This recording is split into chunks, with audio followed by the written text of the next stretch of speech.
продукции электроснабжения.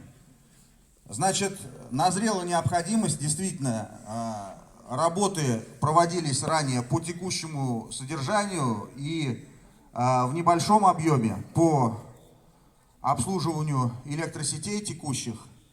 Значит, в этом году произошел обвал снега на многих участках, и у нас линию вот на главной аллее пришлось отключить, да, то есть с последующим переключением и демонтажом старой линии, значит, старых опор, переключением садоводов на новые бетонные столбы. Тем самым мы убираем столбы с межи, облегчаем условия обслуживания, и лишнего соблазна не будет у садоводов не совсем сознательных, да, то есть путем наброса проколов, в общем-то, электроэнергию потреблять